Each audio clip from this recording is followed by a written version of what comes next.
प्रदेश के मुख्यमंत्री योगी आदित्यनाथ ने हरदोई के शाहबाद में भाजपा उम्मीदवार जयप्रकाश के समर्थन में एक जनसभा को संबोधित किया और कहा कि एक तरफ भगवान राम के भक्त हैं तो दूसरी तरफ रामद्रोही हैं। कांग्रेस ने अपने एक प्रवक्ता के खिलाफ सिर्फ इसलिए कार्रवाई कर दी क्योंकि वे रामलला के दर्शन करने के लिए गई हुई थी। इसके साथ ही सीएम योगी ने कहा कि इन कांग्रेसियों की मति मारी गई है जो यह राम विरोध कर रहे हैं। एक तरफ राम पर विश्वास करने वाले भारतीय जनता पार्टी और सहयोगी दल हैं तो वहीं दूसरी तरफ रामद्रोही पार्टियां हैं। मुख्यमंत्री योगी आदित्यनाथ ने कहा कि 500 वर्षों के बाद अयोध्या में भव्य और दिव्य मंदिर बन चुका है और वाराणसी में बेहतरीन कॉरिडोर देखने को मिल रहा है। छोटे मठ और मंदिरों पर भी काम किया जाएगा। उत्तर प्रदेश सरकार के मुख्यमंत्री भाजपा प्रत्याशी एवं सांसद जयप्रकाश रावत के पक्ष में अंबेडकर पार्क में आयोजित एक विशाल जनसभा में मुख्यमंत्री योगी आदित्यनाथ ने संबोधित किया।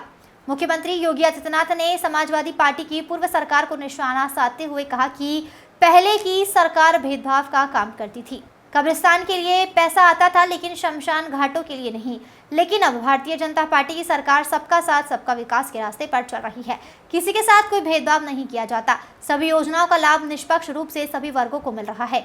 योगी आदित्यनाथ ने जयप्रकाश रावत को पुनः भारी मतों से सांसद बनाने की मतदाताओं से अपील की है। उन्होंने कहा है कि जनप्रतिनिधि बनकर बूथ पर जाएं और अपने प्रत्याशी को जिताने का काम करें। मुख्यमंत्री के अतिरिक्त उच्च शिक्षा राज्य मंत्री रजनी तिवारी, राज्यसभा सदस्य डॉक्टर अशोक वाजपेयी, पूर्व राज्यसभा सदस्य नरेश अग्रवाल, आबकारी मंत्री नितिन अग्रवाल, विधायक माधवेंद्र प्रताप सिंह, श्याम प्रकाश, सुभाष कुमार, अलका अर्कवंशी, एमएलसी अशोक अग्रवाल एवं जिला अध्यक्ष अजित सिंह बब्बन ने भी संबोधित किया।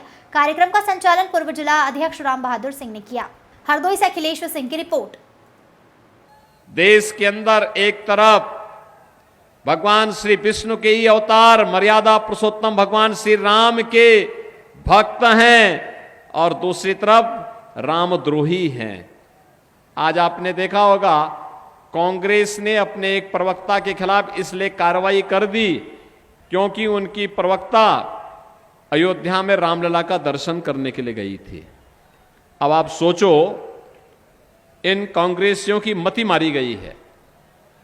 भगवान का विरोध कर रहे हैं, भगवान का विरोध कर रहे हैं। और यही तो मैं कहने के लिए आया हूं, एक तरफ राम की सत्ता पर, ईश्वरीय सत्ता पर विश्वास करने वाली भारतीय जनता पार्टी और सहयोगी दल है और दूसरी तरफ राम का द्रोह करने वाले, राम के द्रोह करने वाले की दुर्गति हमेशा तय है। और बहनों और भाइयों, लोकसभा का चुनाव 2024 इस बात का साक्षी एक बार फिर से बनने जा रहा है। बहनों और भाइयों, किसान पहले आत्महत्या करता था कांग्रेस और सपा की सरकार के समय में। आज किसान को किसान सम्मान निधि का लाभ प्राप्त हो रहा है। पहले नारी गरिमा तार तार होती थी, गांव में गंदगी देखने को मिलती थी। आज बहनों और भाइयों, 12 करोड़ घरों में शौचालय का निर्माण मोदी जी ने किया है।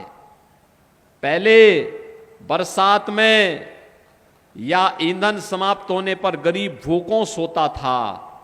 आज बहनों और भाइयों, 10 करोड़ गरीबों को उज्ज्वला योजना का फ्री में कनेक्शन उपलब्ध करवा दिया गया।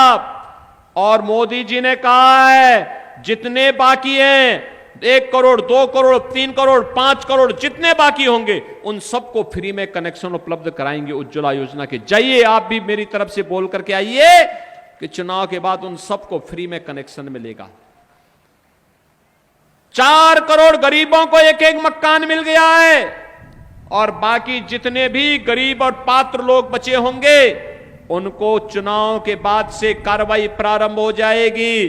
अगले 5 वर्ष के अंदर उनको भी एक एक आवास उपलब्ध हो जाएगा। अभी से जाके तैयारी करो धूम धड़ाके के साथ कि हर गरीब के पास अपना सिर ढकने के लिए छत होगा। बहनों और भाइयों, कार्य चेहरा देख करके नहीं होता है। संसाधनों पर किसी वर्ग विशेष का अधिकार है। अब ये दावा भारत का प्रधानमंत्री नहीं करता है। प्रधानमंत्री तो कहते हैं जाति मत और मजहब नहीं, वो तो कहते हैं सबका साथ और सबका विकास। बहनों और भाइयों, यही है विकास। बिना भेदभाव के पूरे देश के 140 करोड़ लोग मोदी जी का परिवार है। और इसीलिए तो भारत बार बार कहता है कि केवल मोदी जी के बारे में जो कहा जाता है केवल सपने नहीं हकीकत बुनते हैं, इसीलिए तो जनता बार बार मोदी जी को चुनती है। बहनों और भाइयों, यही हकीकत है कि सुरक्षा भी है, सम्मान भी है, समृद्धि भी है और विरासत भी है, तो विकास भी है और इससे पनपा विश्वास भी है। और यही जन विश्वास सरकार बनाने का काम कर रहा है। पूरे देश के अंदर जो माहौल है, 2 चरणों का चुनाव संपन्न हो गया है। बहनों और भाइयों, 2 चरणों के चुनावों के बाद कल तीसरे चरण का चुनाव है। 2 चरणों का चुनाव और कल तीसरे चरण का चुनाव होने के बाद बहनों और भाइयों 286-87 सीटों पर अब तक चुनाव, 285 सीटों पर अब तक चुनाव संपन्न हो चुका होगा कल सायंकाल तक। और पूरे देश के अंदर जो स्वर गूंज रहा है, 2 ही स्वर गूंज रहे हैं। वह है, एक स्वर है जो पूरे देश के अंदर है, वह वृद्ध हो, जवान हो, महिलाएं हो, पुरुष हो, गांव हो, शहर हो, हर ओर एक ही स्वर गूंज रहा है और वह है फिर एक बार मोदी सरकार, फिर एक बार मोदी सरकार।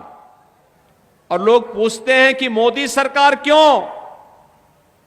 तो बहनों और भाइयों, भारत की जनता के द्वारा कहा जाता है जो राम को लाए हैं हम उनको लाएंगे।